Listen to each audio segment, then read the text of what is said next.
slight chance of snow showers in the morning. Gusts up to 25 miles an hour. Lows in the mid-20s.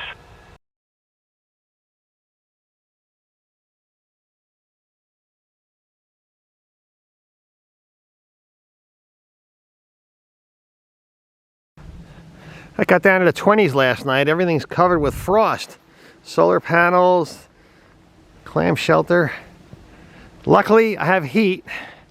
I turn the heat off when I go to sleep, unless it's super cold. I checked this morning, there's no condensation in the trailer on the walls. I will get condensation on the front window, but I have the curtain closed and I can wipe that down later when it warms up. But yeah, a nice thick coating of frost all over the trailer. So I have the heat on now, so I'm going back in there and enjoy some heat. So the heat's on now. What you do there? Can you feel that heat? Oh yeah, it feels good.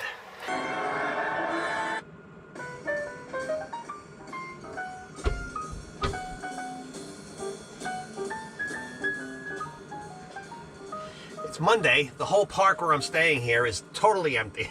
I'm the only person here. It's cold out. Last night I had a storm.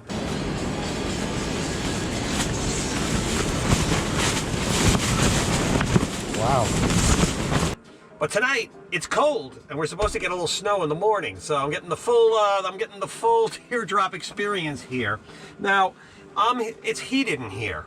And I'm real happy about that. That makes it livable. I can just lounge around in my my wool, my smart wool merino long underwear, and my wool top.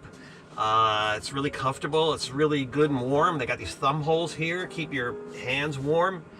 But you know, I'm dependent now on propane heat right now, and what goes along with that is propane anxiety.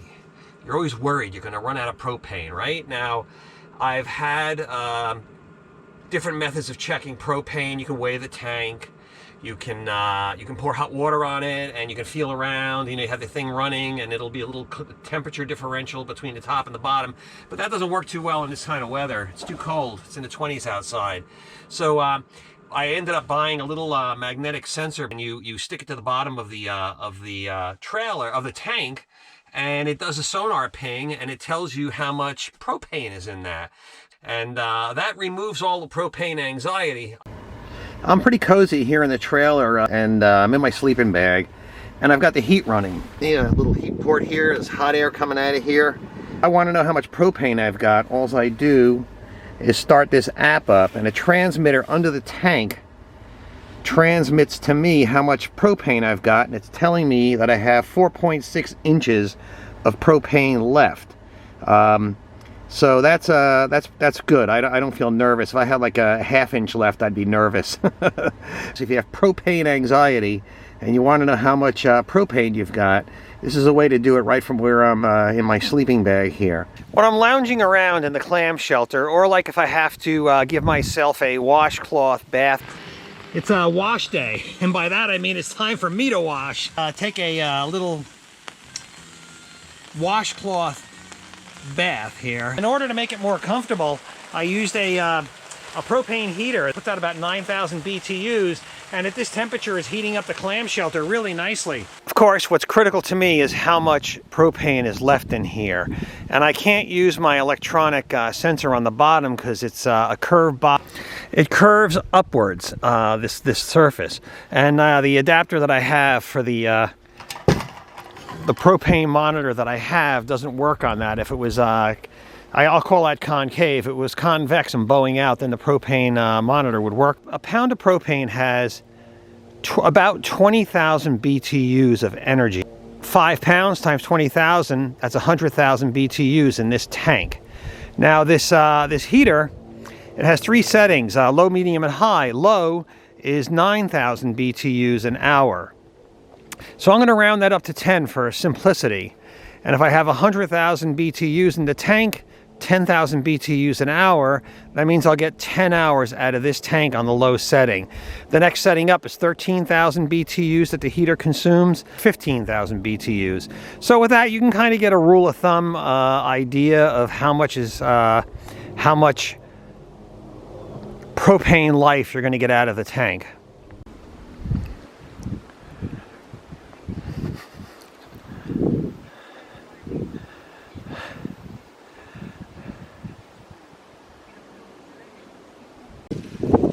The low reading last night, overnight it got down to 15 degrees.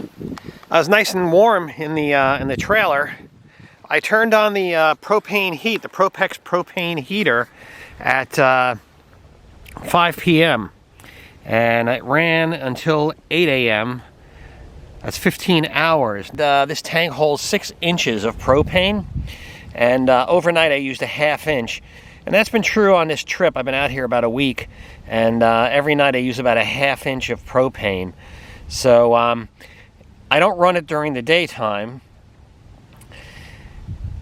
So that would be like 12 days worth of propane. But if I ran it longer or it was colder, I'd probably use more propane. This is an 11-pound tank. It came with the trailer.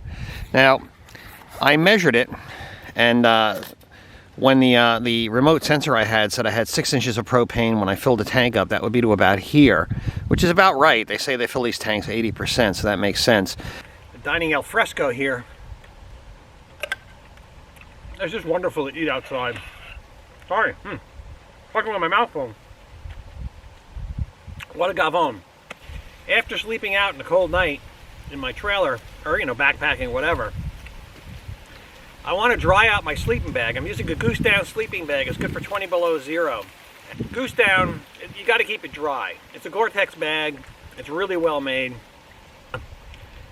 Kept me warm. I've never been cold in that bag.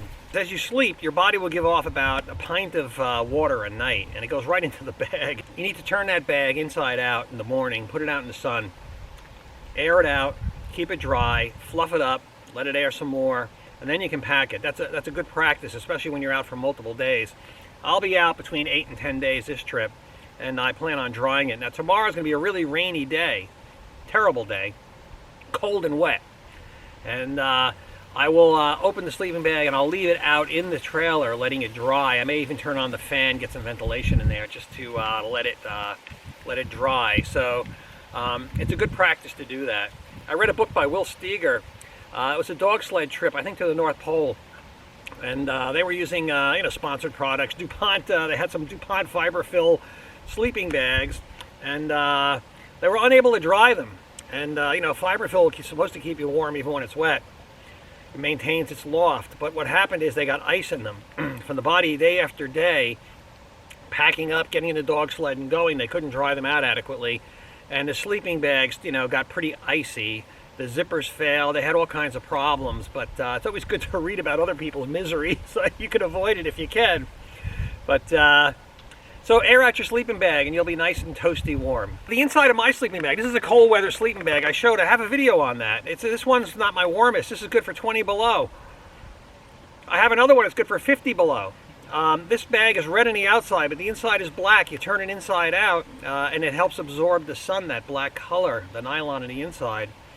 The other sleeping bag I have, it's a Marmot Penguin. They made them a while ago. Had like 10, 12 inches of loft. It's good for 50 below. Marmot, when I talked to them, they said it would keep me warm anywhere on Earth. I haven't tested that, but I've had it out in some pretty cold weather, and I was fine. That one, even the shell on the outside is black, so these are meant to absorb heat and help dry them out in cold weather.